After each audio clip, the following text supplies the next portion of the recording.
Desarrollo psicosexual de Freud. ¿Qué es la personalidad? Allport asume que la personalidad se refiere a la integración de todos los rasgos y características del individuo que determinan una forma de comportarse, es decir, que la personalidad se forma en función del desarrollo del individuo, a partir de las características ambientales, biológicas y sociales que explican, modulan y mantienen su comportamiento. Aguirre 2009. Para Freud, los 5 primeros años de la vida son los más importantes en el desarrollo de la personalidad, constituyéndose el complejo de Edipo, hacia los 5 años, en la piedra angular del comportamiento. Componentes de la personalidad. Según Schaffer, un elemento crucial de su teoría psicoanalítica es la noción de que los seres humanos se guían por impulsos poderosos que deben ser satisfechos. Freud considera al recién nacido como una caldera hirviendo, una criatura inherentemente egoísta que está implacablemente dirigida por dos tipos de instintos que llamó Eros y Thanatos. Eros, o el instinto de la vida, promovería la supervivencia al dirigir actividades que sostienen la vida, como respirar, comer, el sexo y la satisfacción de todas las otras necesidades corporales. En contraste con esto, Thanatos, el instinto de la muerte, se considera una fuerza destructiva presente en los seres humanos y que se manifestaba en conductas como el delito de incendiar, las peleas, la agresión sádica, el asesinato e incluso el masoquismo. Elementos de la personalidad. El ello es lo único presente en el nacimiento.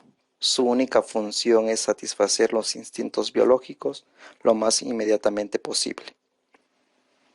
El yo es el componente consciente, racional de la personalidad que refleja las capacidades que surgen en el niño para percibir, aprender, recordar y razonar. El último componente de la personalidad, o superyo, es el lugar donde radica la conciencia. Las etapas del desarrollo psicosexual. Según Feldman, además de dar una explicación de las distintas partes de la personalidad, Freud también propuso varias etapas de desarrollo de la personalidad durante la niñez. Afirmó que el desarrollo psicosexual ocurre conforme los niños pasan por una serie de fases en las cuales el placer o la gratificación se enfocan en una función biológica y una parte del cuerpo. Las etapas psicosexuales de Freud son oral, anal, fálica, latencia y genital. Las características de cada una de ellas se describen en la tabla.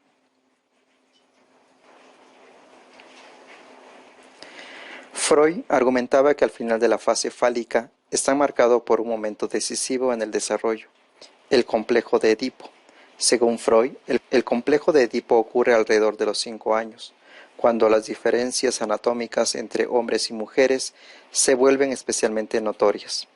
Los niños sienten atracción sexual por su madre y ven a su padre como un rival, por lo que conciben el deseo de matarlo, tal como sucede en la antigua tragedia griega de Edipo.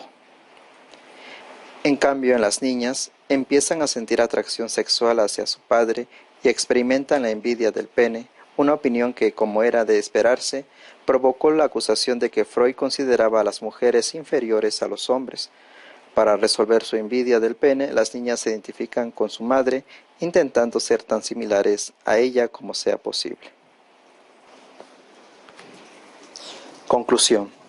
Al adentrarnos en el conocimiento del desarrollo de la persona, Freud nos lleva de la mano para poder entender y comprender lo que les pasa a los adolescentes. Ante los dos instintos que Freud nos menciona, debemos identificar en el adolescente estas fuerzas que estarán moldeando su personalidad, el eros y el thanatos, la supervivencia y el caos.